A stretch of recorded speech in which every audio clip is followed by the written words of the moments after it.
¿Qué tal, chicos? El día de hoy vamos a platicar sobre los sesgos metodológicos en investigación clínica. Esta clase es particularmente importante porque se enfoca en tratar de entender las diferentes maneras en que las investigaciones, a pesar de parecer robustas, de tener un buen diseño, pueden ocasionar errores de interpretación y ocasionar errores en las conclusiones en las que se pueden llegar en las diferentes etapas de su diseño. Esta clase es importante porque les va a ayudar a ver cómo podemos identificar algunas fallas en los estudios que están publicados, dependiendo de algunos sesgos que son comunes en la investigación clínica y cómo pueden afectar el diseño y las conclusiones a las que llegamos.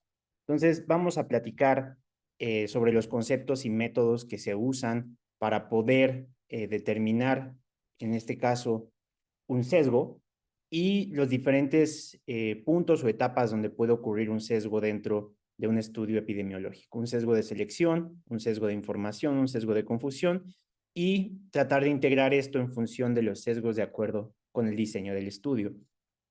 Vamos a platicar un poquito de cómo se lleva a cabo el proceso de investigación, retomando la idea que habíamos platicado hace un par de clases. Tenemos una población donde nosotros queremos encontrar algún hallazgo, un factor de riesgo, ver el efecto de un tratamiento, ver cómo funciona una prueba diagnóstica, y generalmente de esta población vamos a tomar una muestra, ¿no? Esta muestra, que generalmente es la que nosotros queremos evaluar, la mayoría de los estudios van a tener algunos criterios que se van a llamar criterios de selección. Estos van a decidir quiénes sí entran al estudio y quiénes no entran. Cuando nosotros tenemos problemas en la forma en que nosotros elegimos a los participantes, vamos a caer en algo que se llama sesgo de selección. Más adelante podemos llevar nosotros a cabo, ya en la muestra que nosotros elegimos, las mediciones de los participantes, ¿no? Y ahí nosotros podemos cometer sesgos de medición, ¿sale? Y vamos a ver que estos sesgos de medición pueden afectar diferentes etapas. Y ya más adelante todavía podemos caer, una vez que ya tenemos los datos en la muestra que nosotros queremos medir, analizar nuestros datos y caer en algo que se llama sesgo de confusión, ¿sale? Entonces un sesgo es cualquier desviación de la verdad. Y es importante, como ahorita lo acabo de definir, detallar que un sesgo puede ocurrir en cualquier etapa del desarrollo de un estudio epidemiológico. Ahora, es importante que ustedes identifiquen estos sesgos porque eso les puede ayudar a identificar un buen diseño. Entre mejor sea el diseño, sus conclusiones van a tener mejor validez externa, es decir, lo que veamos en el estudio es más probable que se pueda trasladar de manera adecuada a la práctica clínica o a la ciencia aplicada, ¿sale? Ahora, si nosotros tenemos un sesgo, nuestra conclusión errónea va a ser inevitable, ¿sale? Entonces, cuando un estudio tiene un sesgo, tenemos que tomar en cuenta ese sesgo al momento de interpretar los resultados, ¿sale? Entonces, podemos tener sesgos desde el diseño, desde la conducción y hasta el análisis, ¿no? Y con base, perdón, en cada una de esas etapas, nosotros vamos a tener una clasificación global de los sesgos. Cuando ocurren los sesgos en la etapa de selección de los participantes, nosotros vamos a caer en algo que se llama un sesgo de selección. Un sesgo de selección se produce cuando nosotros tenemos participantes de acuerdo a un criterio que estamos eligiendo, que en realidad son distintos de la población de donde nosotros queremos aplicar ese estudio. Un sesgo de medición ocurre generalmente cuando los métodos que medimos nos llevan a mediciones que son distintas en los grupos que queremos estudiar.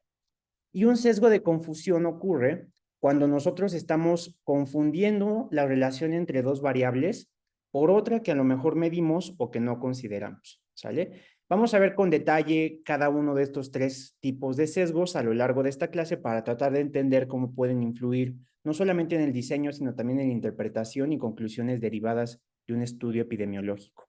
Vamos a empezar platicando de los sesgos de selección. Los sesgos de selección, como había comentado hace un momento, generan distorsión en el resultado por cómo fueron elegidos los sujetos que incluimos en nuestro estudio. Esto generalmente ocurre porque vamos a estudiar grupos que no son comparables entre sí. Estamos eligiendo una muestra que no necesariamente es representativa de la población que queremos estudiar, ¿sale? Entonces, el ejemplo que tenemos aquí, tenemos puros clips azules y sucede que elegimos el único blanco, ¿no? Entonces, si después queremos sacar una conclusión sobre este clip blanco para aplicarlo en los clips azules, pues no vamos a poder tener la fortaleza adecuada. Entonces, cuando encontramos un estudio que tiene sesgos de selección, a lo mejor nos da un resultado muy interesante aquí, pero como esta población es muy diferente a esta, los resultados que observamos en esta no van a ser aplicables a esta, ¿sale? Ahora, los sesgos de selección pueden ocurrir en diferentes etapas del proceso. Puede ocurrir porque a lo mejor no definimos bien la población elegible. Esto generalmente ocasiona que los pacientes que recolectamos no representen a los casos de la población, es decir, por alguna razón, los sujetos que se incluyen en el estudio en realidad no se parecen a los sujetos en quienes los queremos aplicar, ¿no? Y vamos a ver que hay varias causas que pueden ocasionar que la población elegible tenga una definición inapropiada. Existen otros donde a lo mejor ni siquiera podíamos elegir bien a nuestra población, porque el marco de muestreo, que es de donde nosotros tomamos la muestra para elegir a nuestra población, pues no está bien registrada.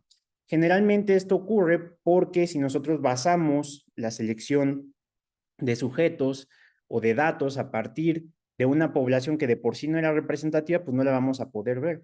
Este tipo de sesgos son más frecuentes en revisiones sistemáticas y metaanálisis. Si ustedes se acuerdan de la clase de las 6S, estos son estudios de estudios, ¿no? Entonces, generalmente, si nosotros tenemos problemas con los estudios que se incluyen en una revisión sistemática, las conclusiones no van a ser adecuadas, ¿no? Y esto puede ocurrir por una falta de precisión en el marco de muestreo. Y otro sesgo de selección puede ocurrir ya que estamos implementando el estudio, a lo mejor por la forma en que diagnosticamos la enfermedad, o que cuando estamos siguiendo a nuestros sujetos, algunos pierdan información y esto puede inducir una alteración significativa en el proceso de seguimiento, ¿sale? Entonces vamos a empezar primero estudiando los sesgos de selección que nos llevan a tener una muestra que es inapropiada y por lo tanto que no es representativa. Vamos a platicar primero de un sesgo que se llama sesgo de Neyman. Este sesgo de Neyman es sesgo de Neyman, pero también se conoce como sesgo de incidencia-prevalencia. Básicamente, este sesgo de Neyman ocurre cuando la exposición, o sea, el factor de riesgo que queremos estudiar, afecta la mortalidad o la letalidad es muy alta. Un ejemplo donde el sesgo de Neyman ocurrió de manera muy frecuente es en los estudios de COVID, sobre todo antes de que hubiera una vacuna. ¿Por qué? Porque COVID era muy letal, ¿no? Entonces, si nosotros nos poníamos a estudiar por casos y controles a los pacientes por COVID, pues muy probablemente los casos más graves se iban a morir, por ejemplo, y nos íbamos a quedar con casos que a lo mejor de por sí nos iban a morir o casos que pudieran ser leves, ¿no? Entonces nos estamos quedando con los casos sobrevivientes, es decir, los casos menos graves, o incluso puede ocurrir lo opuesto, ¿no? Que en lugar de solamente detectar los casos menos graves, detectemos solo a los graves, que pasaba con COVID, había muchos asintomáticos, ¿no? Entonces, no detectábamos a los asintomáticos y solo estudiábamos a los sintomáticos que inherentemente tienen mayor gravedad. Entonces, esto ocasiona que la frecuencia de exposición esté distorsionada. Entonces, ¿cómo estudiamos factores de riesgo para COVID grave si solo estamos detectando casos graves, ¿no? O cómo estudiamos casos para una enfermedad con una alta tasa de letalidad si todos los casos se mueren y nos quedamos solo con los que no se mueren, ¿no? ¿Cómo evaluamos mortalidad en esos casos? Por ejemplo, factores de riesgo para mortalidad por COVID-19 con casos detectados en el hospital, ¿no? Digamos que este es un estudio y lo queremos ver. Entonces agarramos un hospital, vemos casos con COVID en el hospital y queremos ver factores de riesgo para mortalidad. Pero a nosotros nos interesa que en nuestra práctica clínica, que a lo mejor no es en un hospital, sino en una clínica rural, digamos cuáles son los factores de riesgo para mortalidad por COVID, ¿no? ¿Cuál es el problema? Pues que los casos que detectamos en el hospital, es decir, los casos de COVID que entraron al hospital son más graves, ¿no? Entonces, si nosotros después queremos tomar este estudio para sacar conclusiones sobre casos que no estén en el hospital, va a ser muy difícil poder sacar una conclusión que aplique a esa población. Los casos con formas más graves de COVID-19 tienen mayor riesgo de mortalidad. Entonces, inherentemente, los factores que estudiamos van a tener un mayor impacto sobre la población hospitalizada que sobre la población no hospitalizada, ¿no? Entonces, muchos de los estudios de COVID se influyeron por este sesgo de Neyman, sobre todo porque el espectro de la enfermedad es muy variable, ¿no? Y es muy importante siempre que lean un estudio que detecten en qué espectro de la enfermedad se está detectando. Se están enfocando en los casos leves, se están enfocando en los casos graves, en dónde específicamente puede estar este grupo. Es muy importante que lo detecten porque si no, al momento de que ustedes quieran llevar la conclusión de ese estudio a otra población, pueden caer en este sesgo de Neyman, ¿sale? Ahora, hay otros sesgos que pueden ocurrir por hacer una definición inapropiada de lo que estamos estudiando. Por ejemplo, existe algo que se llama sesgo por riesgos competitivos. Esto ocurre cuando tenemos un desenlace que es mutuamente excluyente con otro. Por ejemplo, pacientes con SIDA, digamos que los estamos estudiando y queremos estudiar la influencia que puede tener, por ejemplo, eh, la insuficiencia hepática en consumidores de drogas parenterales. Entonces sabemos que los pacientes que consumen drogas parenterales, algunos de ellos van a tener VIH, ¿no? Y los que se mueran por SIDA, a lo mejor no los incluimos en el estudio. Entonces podemos decir que la mortalidad por insuficiencia hepática en consumidores de drogas parenterales va a ser menor porque varios se mueren por SIDA. Pero si no se hubieran muerto por SIDA, y los hubiéramos seguido suficiente tiempo, se hubieran muerto por drogas, por insuficiencia hepática, por ejemplo, ¿no? Entonces, en este caso, la muerte por SIDA está compitiendo con la muerte por insuficiencia hepática, ¿no? Y esto hay que detectarlo porque si nosotros estamos leyendo un estudio, por ejemplo, de demencia, pues para desarrollar demencia tienes que vivir lo suficiente, ¿no? Si te mueres antes de desarrollar demencia, entonces no la vas a desarrollar. Entonces, la muerte es un evento que compite con la demencia, ¿no? Es importante detectarlo porque esto nos va a llevar a concluirlo. Si los autores no consideraron los riesgos competitivos, eso nos debe de levantar una bandera roja que a lo mejor algo no está bien con el estudio, ¿no? Existe otra cosa que se llama sesgo de acceso a la salud. Por ejemplo, queremos estudiar alguna enfermedad, pero nos enfocamos, por ejemplo, solo en pacientes reclutados en el Hospital General de México, ¿no? Entonces, cuando los pacientes son ingresados en una institución, no representan a los originados en la comunidad. ¿Por qué? Porque a lo mejor solo los pacientes que van a ese hospital son los que viven cerca de ese hospital, ¿no? Y entonces estamos perdiendo los casos que viven lejos, o a lo mejor es un hospital de tercer nivel y rechaza a todos los pacientes que no cumplan con los criterios de ingreso. Entonces, este sesgo de acceso es muy frecuente en estudios que se enfocan solamente en un hospital o en un centro hospitalario, ¿no? Entonces, siempre que lean que es un estudio de un centro único, que generalmente en inglés le llaman single center study, deben de tener cuidado al momento de interpretarlos, porque puede llegar a la conclusión de que lo que están viendo es aplicable para todos, pero no, es aplicable para la población que ven en ese hospital. Ahora, podemos entender cuál es la población de ese hospital, ¿no? A lo mejor son derechohabientes del IMSS que tienen enfermedades que los categorizan para un hospital de tercer nivel. Bueno, entonces a esa población sí podríamos, asumiendo que la representara de manera confiable, podríamos asumir que los resultados de ese estudio los podemos aplicar. Pero si no, tenemos que tener cuidado al momento de trasladarlo. Esto es un sesgo de selección, ¿sale? Los pacientes que se seleccionan en ese hospital no son representativos de la población general. Ahora, existe algo que se llama sesgo por longitud de muestreo. Esto ocurre con las enfermedades crónicas de larga duración. Entonces, por ejemplo, es más frecuente que los casos que ya tienen una mayor duración de la enfermedad y que por lo tanto entienden su enfermedad y la reconocen, por ejemplo, en la diabetes, es más fácil que si les preguntas, oye, ¿tienes diabetes? Te digan que sí, ¿no? También es importante que reconocer que muchos de estos pacientes que ya tienen una larga duración de la enfermedad, pues no se murieron pronto por la enfermedad, tienen mejor pronóstico y por lo tanto no representan a los casos más graves o a los casos de corta duración, ¿no? Entonces, el ejemplo más claro de esto es que es más probable detectar casos que tienen diabetes diagnosticada y tratada que casos con reciente diagnóstico que a lo mejor todavía no tienen una exposición suficiente a la enfermedad para acordarse que tienen diabetes o reconocerlo, o casos que no estén tratados porque a lo mejor se mueren pronto y ni siquiera los podemos detectar, ¿no? Existe otro sesgo que se llama sesgo de espectro de la enfermedad. Entonces, por ejemplo, quizá haya un paciente, y esto pasó mucho con COVID, ¿no? Sospechamos que tiene COVID, pero nunca se hizo la prueba, ¿no? Y entonces en el estudio solo incluimos casos con diagnóstico definitivo. Ahora, quien se hace una prueba de COVID no es igual con quien no se la hace, ¿no?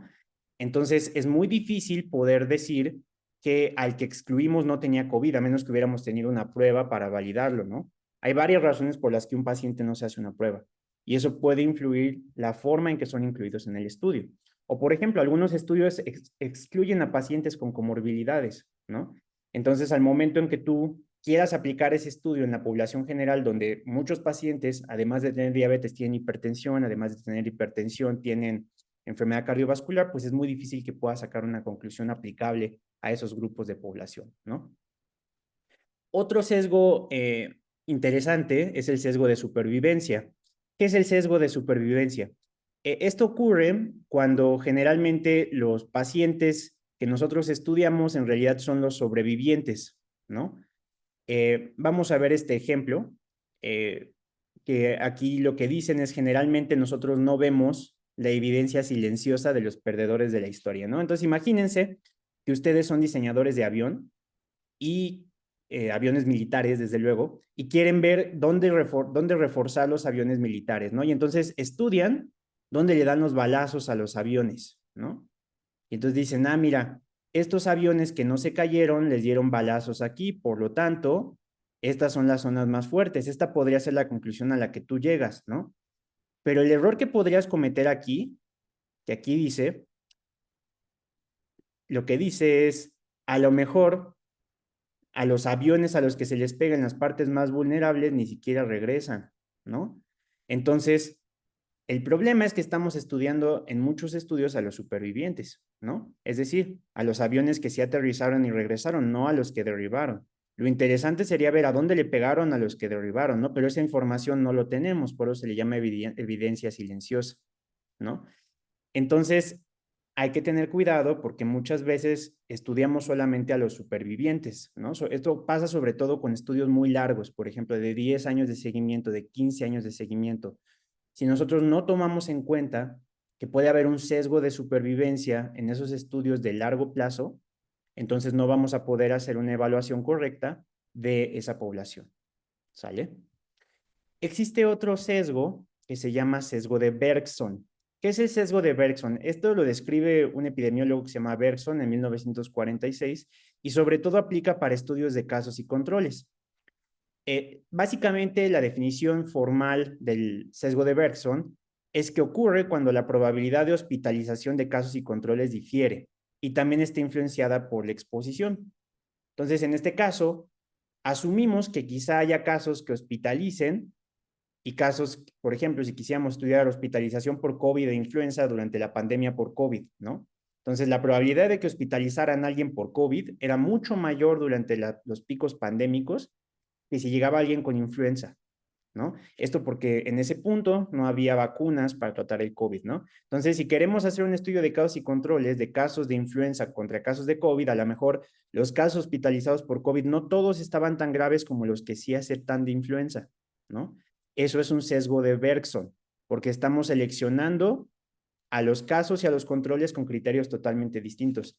Y para que vean cómo se puede aplicar este sesgo, vamos a ver algo un poquito más pragmático. Imagínense que queremos hacer un estudio que busque la asociación entre el talento y ser atractivo, ¿no? Aquí ustedes ven, si yo les pregunto cuál es la tendencia, pues no se ve ninguna, ¿no? En esta nube de datos yo no podría decir nada, se ve un círculo, parece que en todos los lados cae igual, ¿no? Pero ¿qué pasa si yo, en lugar de hacer esto en la población general, estudio celebridades? Pues bueno, entonces yo podría decir, híjole, como solo estoy estudiando celebridades, entre más atractivo sea una celebridad, el talento puede estar distinto, por ejemplo, porque las personas que no son ni talentosas ni atractivas generalmente no son celebridades, ¿no? Pero las celebridades, pues habrá celebridades que sean más atractivas y menos talentosas y celebridades que sean más talentosas y menos atractivas. Entonces, esto te puede llevar al seleccionar solo a las celebridades a encontrar una asociación que no es real, ¿sale? Esto no es representativo de la población, ¿sale? Entonces, yo tengo que tener cuidado al momento de definir mi muestra, porque puedo ocasionar ver una asociación que no existe, ¿no? O llegar a una conclusión que no es correcta. Entonces, el sesgo de Bergson se da cuando mis casos y mis controles tienen diferente probabilidad de ser seleccionados, ¿no? Hay otro ejemplo que ponen muy claro, ¿no? Que dicen, imagínense que a una persona le gustan las personas inteligentes, o sea, quieren solo a las más inteligentes y a las más guapas, ¿no? Pero entonces sería lógico asumir que todos los que son los más inteligentes, pues va a haber desde muy guapos hasta no muy guapos. Entonces, si solo selecciona muy inteligentes y le saca el promedio, podría decir que los muy inteligentes no son muy guapos, ¿no? Pero esto es un sesgo de selección por cómo se está seleccionando la muestra. Entonces, el sesgo de Bergson puede llevar a conclusiones muy erróneas al momento de seleccionar la muestra y por tanto tenemos que considerarla. ¿Sale? Existe una extensión del sesgo de Bergson, que es el sesgo por subgrupos. Por ejemplo, uno de los subgrupos que estudiamos tiene un subgrupo no despreciable con características particulares. Por ejemplo, la incidencia de cáncer de pulmón asociado al uso de vapeadores, ¿no? Entonces, el grupo control podrían ser estudiantes de bachillerato y universidad, y queremos hacer un subgrupo en el grupo control que hace ejercicio, ¿no? Podría ser que en ese grupo nadie desarrolle cáncer de pulmón. Y entonces al momento en que nosotros querramos estudiar esta asociación en el subgrupo que hace ejercicio, pues podemos llegar a la conclusión errónea de que vapear no causa cáncer de pulmón, ¿no? Entonces hay que tener mucho cuidado y hacer un pareamiento adecuado de los casos, ¿no? En lugar de que solo estudiamos estudiantes de universidad, a lo mejor podemos ampliar un poco la muestra para incluir casos que sean más representativos de la población global y que sí haya mayor probabilidad de desarrollar cáncer de pulmón. Entonces, que no se presente un desenlace de interés en un subgrupo no quiere decir que no ocurra o que no haya un riesgo inherente de que ocurra, ¿sale? Puede ser que haya sido un sesgo por cómo se seleccionó la muestra. Existen otros sesgos, como el sesgo del trabajador sano, y esto es muy frecuente en cohortes muy grandes como en el Nurses Health Study o ESMAESTRAS, que es un estudio epidemiológico en México. Lo que se hace en estos estudios es que seguimos, por ejemplo, a enfermeras en un hospital, ¿no? Y seguimos durante años y años y años a las enfermeras, o seguimos a los maestros que están activos dando clase en el sistema educativo, ¿no? Ahora, el problema es que pues, quienes siguen trabajando generalmente van a tener menor mortalidad, ¿sale? Primero porque están ocupados, luego porque su posición socioeconómica tiende a ser distinta, y también porque quienes permanecen empleados generalmente están sanos que quienes dejan de trabajar por estar enfermos, ¿no? Entonces, a esto se le llama sesgo del trabajador sano porque generalmente quien está trabajando inherentemente es más sano que quien no está trabajando, ¿sale? Entonces, vamos a observar una baja mortalidad en el Nurses Health Study o en el estudio de maestras, a pesar de que no necesariamente signifique que haya una menor mortalidad en estos grupos, ¿no? Simplemente porque están trabajando y no han dejado de trabajar, seguramente son más sanos, ¿sale? Existe un sesgo de autoselección y esto es porque, como vamos a ver más adelante, al hablar de bioética, nosotros tenemos que pedirle el consentimiento a los pacientes, ¿no? Por ejemplo, pregúntense, ¿ustedes aceptarían participar en un estudio que requiere que diario les estén sacando sangre? Muchos de ustedes dirían que no, ¿no? Y generalmente solo habría algunos voluntarios. Pues bueno, generalmente quien es un voluntario tiende en muchos estudios a ser sano, a eso le llaman efecto del voluntario sano, ¿no?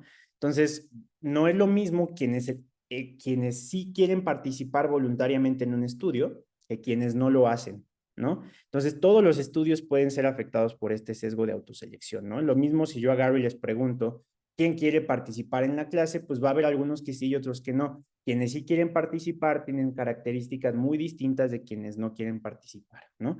Y entonces, cuando nosotros decimos que, por ejemplo, los controles fueron voluntarios sanos, pues hay que tener un poco de cuidado, ¿no? Porque seguramente es una población muchísimo más saludable que la población que obtendríamos de la población general, ¿sale? Ahora, existe un sesgo que es más inherente a un estudio experimental, que son los sesgos de no aleatorización, ¿no? Eh, Esto puede ocurrir, por ejemplo, cuando nosotros tenemos enfermedades que son poco prevalentes, ¿no? Evaluar factores de riesgo para infarto en pacientes con trastorno de ansiedad generalizado. La ansiedad es tan frecuente que a pesar de que digamos es muy probable que queramos ver infarto, puede que no veamos tantos infartos, ¿no? O que queramos estudiar un fenómeno en un tercer nivel de atención donde los pacientes están muy seleccionados, ¿no? No todos los pacientes que nosotros diagnosticamos tienen trastornos de ansiedad, ¿no? Entonces, va a ser un problema que nosotros querramos ver esta asociación en un lugar tan seleccionado como un centro de tercer nivel, ¿no? Entonces, lo más frecuente es que busquemos una muestra aleatoria, que sea más representativa de la población y que no sea de un centro único, ¿sale? Ahora, les había hablado de los sesgos de selección que ocurren cuando el marco de muestreo no es el correcto, es decir, cuando estamos agarrando del lugar incorrecto nuestros casos, ¿no?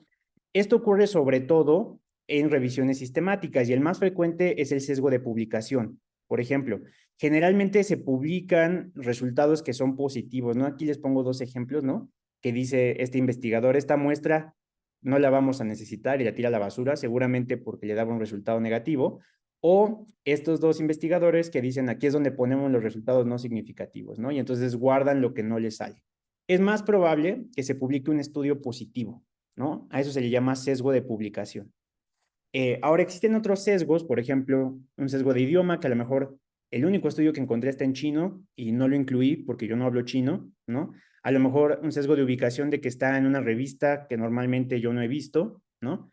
Entonces no lo incluyo. O un sesgo de retraso en el que a lo mejor algunos resultados se tardan más en publicarse que otros, ¿no? Por ejemplo, durante COVID era más probable que un estudio de COVID se publicara rápido que un estudio de no COVID, ¿no? Entonces eso puede retrasar el reporte de resultados. Entonces, todo esto influye, por ejemplo, en una revisión sistemática y metaanálisis donde el objeto de estudio no son pacientes, sino son estudios, pues que si los estudios que nosotros tenemos para elegir están sesgados, al momento de hacer una evaluación de la investigación en función de estos estudios, pues vamos a caer en conclusiones erróneas, ¿sale? Ahora, también pueden ocurrir sesgos de selección ya que seleccionamos a nuestra muestra y estamos desarrollando el estudio. Estos son ligeramente distintos. Si nosotros nos regresamos a la diapositiva donde definíamos sesgos, hablábamos de que esto puede ocurrir en diferentes puntos, ¿no? Los primeros de los que hablamos es seleccionando a los pacientes de una población, ¿no? Después de que ya tenemos a nuestra muestra seleccionada, si se dan cuenta, aquí todavía puede haber un sesgo de selección de color azul. Esto quiere decir que aun cuando ya seleccionamos a la muestra, puede haber problemas de selección durante el desarrollo del estudio, ¿sale? ¿Y qué puede ser un sesgo durante el desarrollo del estudio? Pues, por ejemplo, habrá pacientes que al principio te digan, sí, sí participo, y después se pierdan o se retiren del estudio, ¿no? Ya no quiero participar, o a lo mejor queremos evaluar si se mueren de un infarto y los atropellan, ¿no? Entonces, como algunos pacientes, como los pacientes que deciden dejar el estudio, sobre todo estudios de cohorte, ensayos clínicos aleatorizados, no necesariamente son iguales que los estudios que todavía que los pacientes que todavía siguen en el estudio. Tenemos que evaluar qué tan distintos son los que siguen en el estudio con los que no siguen, ¿sale? Entonces, estas pérdidas o retiros durante el seguimiento es un punto importante que debemos considerar al momento de evaluar un estudio. ¿Cuántos pacientes se perdieron durante el seguimiento? Todos los estudios lo deben reportar y si no lo reportan, eso debe de ser algo que levante una bandera roja, ¿no? No puede ser en un estudio con 10 años de seguimiento que todos hayan sido seguidos, ¿no? ¿Cuáles son los datos perdidos y cómo se evaluaron esos datos, ¿no? Otro, aquí eran casos perdidos, perdón, otros son los datos perdidos. Digamos que quizá haya participantes en los que a lo mejor al azar le saqué una muestra de sangre y se me cae, ¿no? Mientras los transportaba. Pues bueno, esos son datos perdidos, ¿no? ¿Por qué? Porque ya no van a tener medición de glucosa, de colesterol, de triglicéridos, porque se me perdió su muestra, ¿no? Entonces, debo de analizar si los pacientes que tienen información completa son distintos de los que tienen datos perdidos, ¿no? La mayoría de los estudios deberían decir dónde están los datos perdidos, qué datos se perdieron, cuántos se perdieron y cómo creen que eso pueda influir en sus resultados, ¿sale? Porque si solamente nos quedamos con los pacientes que tengan datos completos, eso es un sesgo de selección. No sabemos si los que tengan datos perdidos se perdieron. En estadística hay varios métodos para lidiar con los datos perdidos que va más allá del alcance de este curso, pero este es un punto muy importante que se debe considerar, que al menos los estudios reporten los datos perdidos. Es bien importante para poder creerle a sus conclusiones, porque con ello vamos a poder sacar mucha mejor idea de que tuvieron un seguimiento adecuado de todos los casos y de que consideraron que a quienes se les pierden los datos pueden que no sean tan parecidos contra los que sí tienen los datos completos. ¿Sale? Dentro de ya el desarrollo del estudio, quizá haya pacientes que no te respondan, ¿no? Por ejemplo, a lo mejor yo pregunto, ¿cuántos de ustedes, díganme cuánto ganan de dinero cada uno de ustedes, ¿no? Y quizá los que ganan mucho o los que ganan muy poco no quieran responder, ¿no? Por temor a dar una respuesta. Esto se le llama sesgo de no respuesta. Eh, ¿Cuántos me podrían decir su ingreso mensual y cuántos te contestan, ¿no? Entonces, para hacer esto, a veces no se puede evitar, ¿no? Quizá haya preguntas sensibles que le llaman, donde a veces no es posible que te respondan los sujetos. Entonces, lo mejor es caracterizar a los no respondedores, ¿no? ¿Qué características tienen quienes no responden estas preguntas, ¿no? Para tratar después de evaluar qué tanto impactan en el resultado de un estudio, ¿no? Esto a lo mejor ahorita lo hablamos con dinero, pero también puede ocurrir cuando se pregunta sobre inicio de vida sexual activa, sobre hábitos sexuales que pudieran ser divergentes, o a lo mejor cuando se trata un tema tabú que no se discute tanto de manera global, ¿no? Este sesgo de no respuesta puede ocurrir en todos los casos y se debe de considerar, ¿no? Sobre todo afecta estudios transversales, cuando se hace una encuesta, ¿no? O cuando busco hacer un estudio de casos y control. Los no respondedores, por alguna razón específica que de hecho a veces los estudios van a tratar de caracterizar, difieren de los respondedores, ¿no? Estas pueden ser características demográficas, socioeconómicas, culturales o médicas, ¿no? Por ejemplo, quiero hacer un cuestionario por mail donde quiero preguntar la prevalencia de asma, bronquitis crónica y síntomas respiratorios. Y solo 85% de los que les mandé el mail contestan, ¿no? Y después les hago esa misma evaluación, pero por teléfono, y resulta que los que no contestaron tenían mayor prevalencia de asma, ¿no? Porque a lo mejor quienes no contestan por teléfono tienen asma, no pueden hablar, ¿no? Entonces, hay que evaluar cuál es la razón de por qué no estoy respondiendo, ¿no? Porque eso puede influir. Por ejemplo, en una encuesta a la presidencia, quienes no responden puede ser porque no van a votar, ¿no? O puede ser porque ninguno de los candidatos le convence, o puede ser porque va a votar por Donald Trump, ¿no? Y les da pena decir que van a votar por Donald Trump. Entonces hay que tener mucho cuidado al momento de decir que quien no responde es igual que quien responde, porque sus características pueden ser muy distintas, ¿no? Ahora, ya que pasamos la etapa de selección, tenemos que pensar, ya que estamos midiendo las cosas que nos interesan en el estudio, en qué errores podemos caer en esta etapa, ¿no? Los errores de medición también se conocen como sesgos de información y generalmente son errores que ocurren mientras medimos la exposición, los eventos o algunas otras variables en el estudio y nos puede llevar a una conclusión errónea con respecto a la hipótesis que investigamos. Por ejemplo, si le medimos la presión arterial a un paciente, existe algo que se llama efecto de bata blanca. En el efecto de bata blanca, generalmente,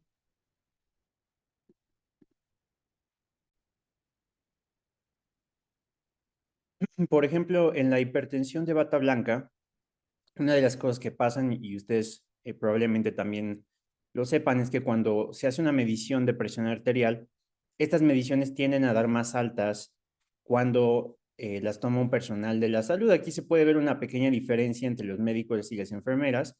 Sin embargo, en todos los casos se está sobreestimando. Este es un sesgo que se va inherentemente hacia la medición y que vamos a ver que tiene que ver con las expectativas del paciente. ¿Sale? Pero vamos a empezar primero hablando sobre las expectativas del investigador. Entonces, el investigador puede tener expectativas sobre el desenlace. Por ejemplo, el investigador tiene una hipótesis, eso ya lo definimos cuando hablamos de protocolo de investigación. También puede tener alguna expectativa sobre cómo se va a llevar a cabo la exposición. Por ejemplo, si es un ensayo clínico aleatorizado, puede tener una expectativa sobre a quién darle el tratamiento, ¿no? Puede influir sobre cómo se registran los datos. Por ejemplo, si nosotros queremos medir la presión arterial y lo que quiero es que me salga ligeramente más baja, pues a lo mejor evito que la tomen médicos, por ejemplo, ¿no? Ahora, todo esto que es cómo el investigador puede influir en el resultado de un estudio, se engloba en algo que se llama efecto Pigmalión. El efecto Pigmalión es algo que básicamente es una profecía autodeterminada que dice cómo nuestras acciones sobre otros impactan nuestras creencias sobre nosotros, lo cual impacta acciones de otras personas hacia nosotros, lo cual refuerza nuestras creencias, ¿no? Entonces, un ejemplo del efecto Pigmalión es el profesor que toma una mala actitud contra un estudiante porque piensa que no es buen estudiante y esto modifica la forma en que el estudiante se comporta hacia el maestro, confirmando lo que el maestro a lo mejor creía desde el principio, ¿no? Entonces, las expectativas del investigador pueden influir sobre cómo se lleva a cabo el desenlace, ¿no? Y por lo tanto, debemos de hacer que esa influencia o esa necesidad del investigador de tener un impacto sobre el desenlace se disminuya. Los pacientes también pueden tener una influencia sobre las mediciones. Ya habíamos mencionado ahorita la hipertensión de bata blanca y esto también puede entrar dentro del efecto Pigmalión, ¿no? Ahora, ¿cómo disminuir esto? Por ejemplo, en los ensayos clínicos aleatorizados se emplea algo que se llama doble ciego, en el cual el investigador no sabe quién recibió qué. Por ejemplo, el investigador no sabe si recibió el tratamiento o recibió un placebo.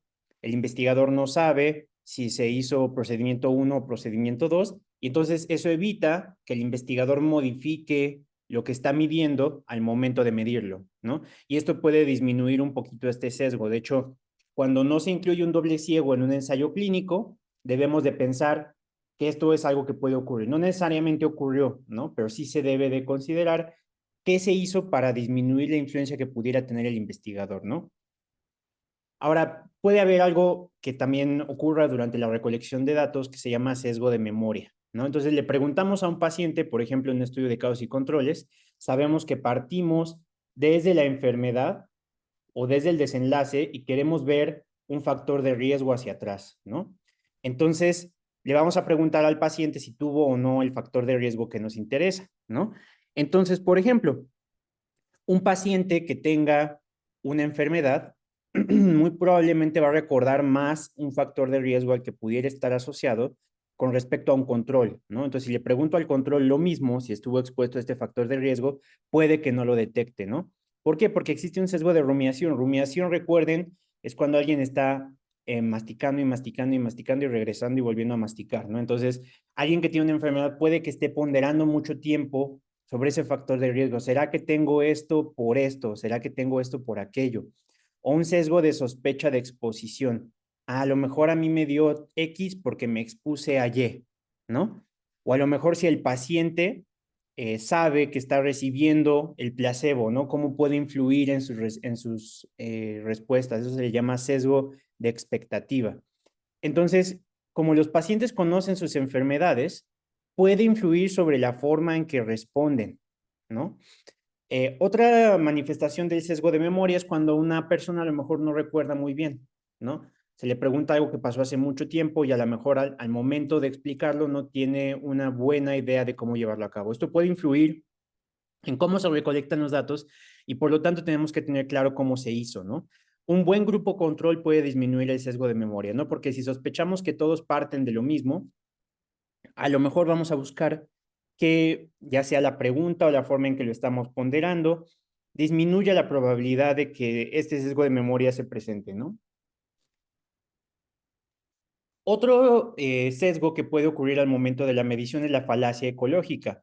Como un breve recordatorio, los estudios ecológicos, recordamos, tienen como nivel de análisis a la población, ¿no?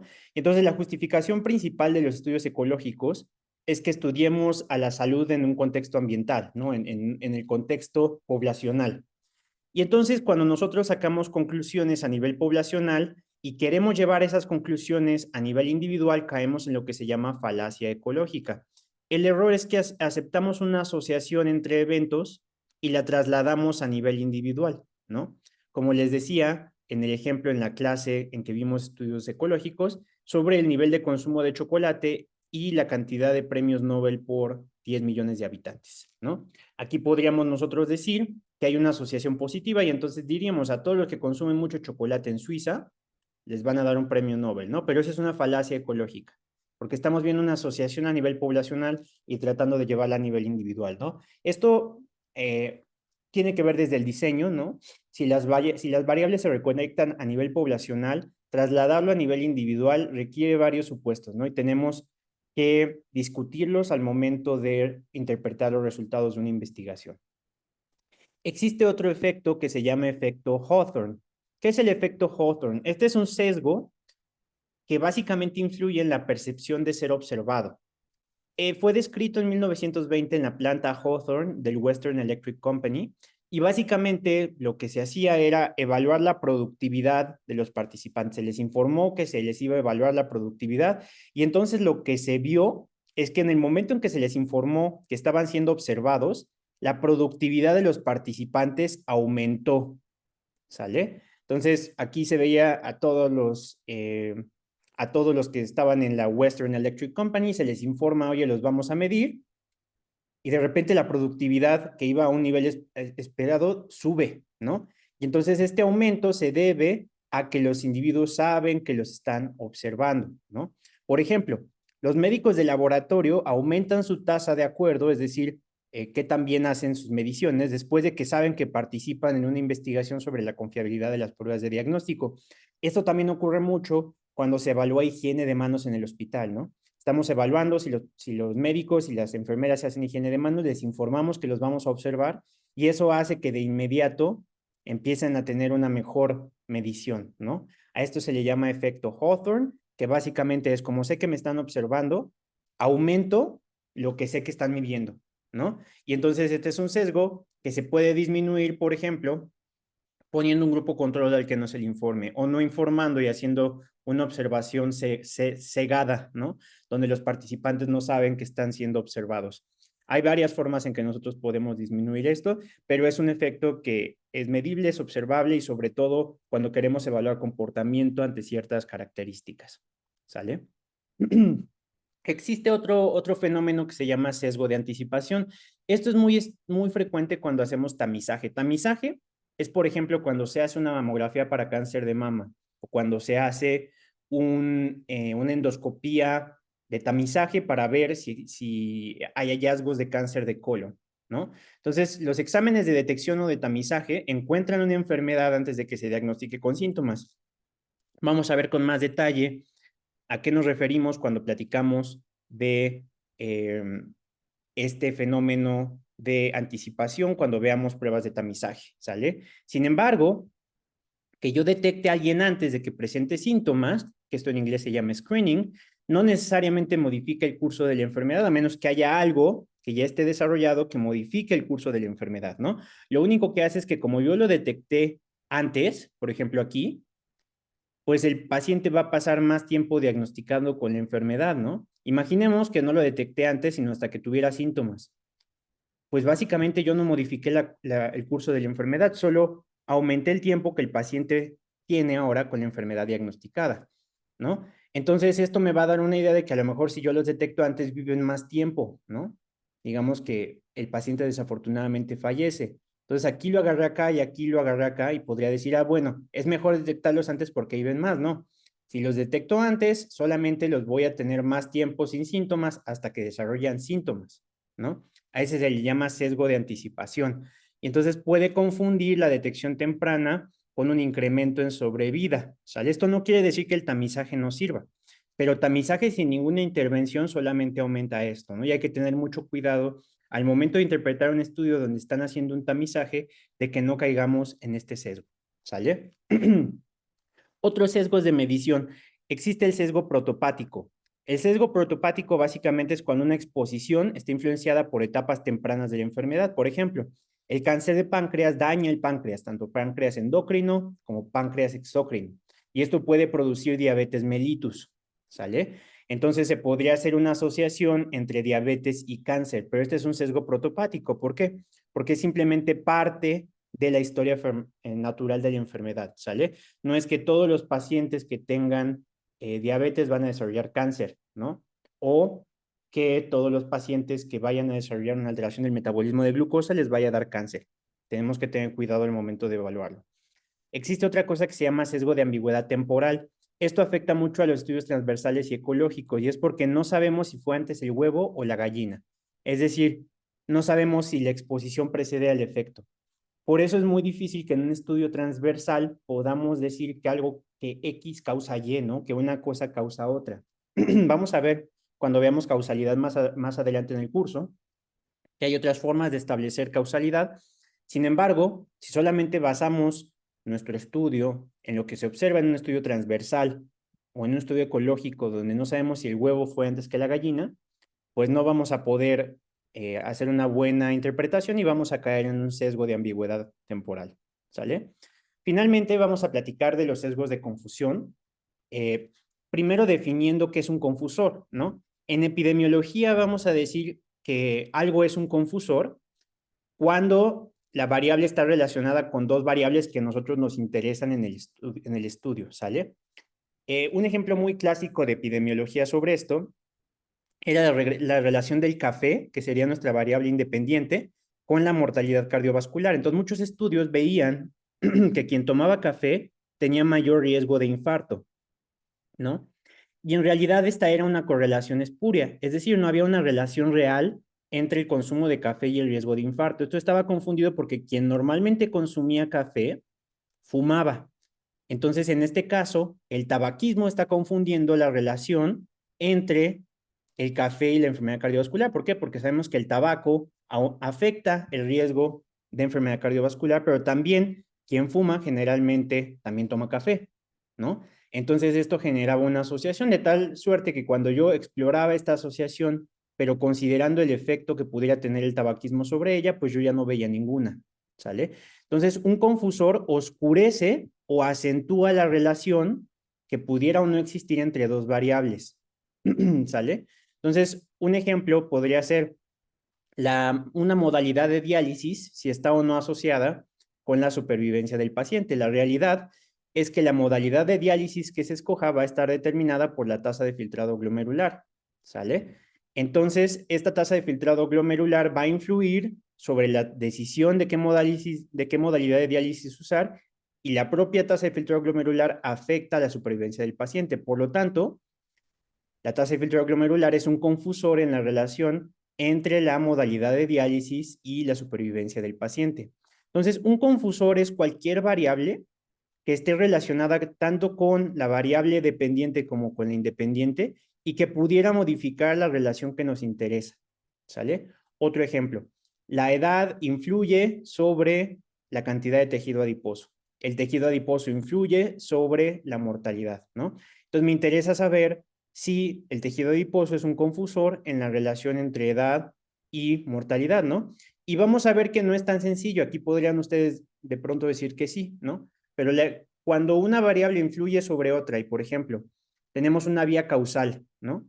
Sabemos que la modalidad de diálisis influye sobre la tasa de filtrado glomerular, pues sí, pero también la tasa de filtrado glomerular influye sobre la modalidad de diálisis, pero en el caso del tejido adiposo, por ejemplo, si aquí tuviéramos edad, aquí tuviéramos tejido adiposo, la edad influye sobre el tejido adiposo, pero el tejido adiposo no influye sobre la edad, ¿no? Entonces solamente hay una relación de una dirección.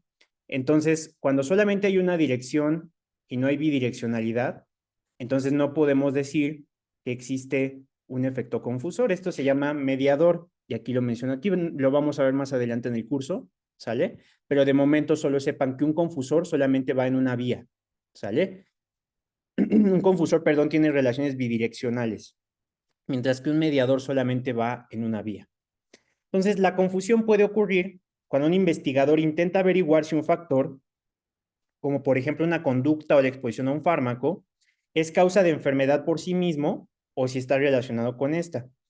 Si el factor se asocia o viaja junto a otro factor que a su vez está relacionado con el resultado, el efecto del primero puede confundirse con el del segundo. Entonces vamos a poner de nuevo el ejemplo aquí del café y el tabaco, ¿no? Entonces, la confusión puede ocurrir cuando un investigador intenta averiguar si un factor, en este caso el café, está asociado con enfermedad cardiovascular, ¿sale? Si este factor, o sea, el café, se asocia o viaja junto con otro factor como el tabaco, el efecto del primero, que es el café, puede confundirse con el de segundo, que es el tabaco.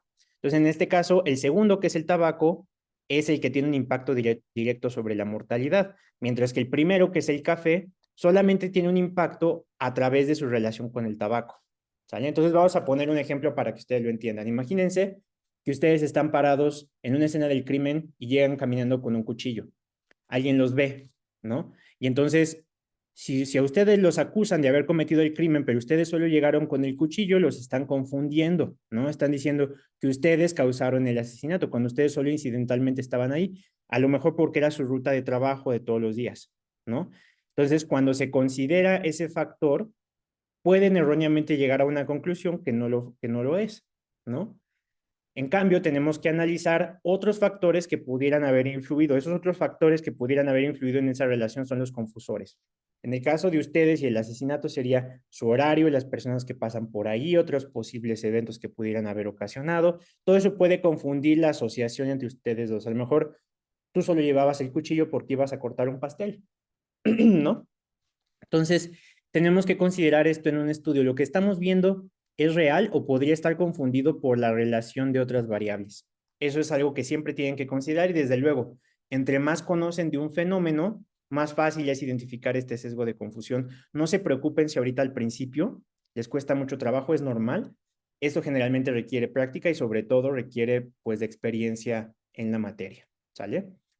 Aquí les pongo una tablita que les voy a dejar que ustedes con más detenimiento puedan revisar sobre los diferentes tipos de estudio que vamos a ver a lo largo del curso y cómo estos diferentes tipos de estudio pueden ser susceptibles a sesgos de selección y sesgos de información específicos, ¿sale? Cuando veamos cada uno de estos diseños, vamos a ver con más cuidado los diferentes sesgos y cómo pueden ocurrir.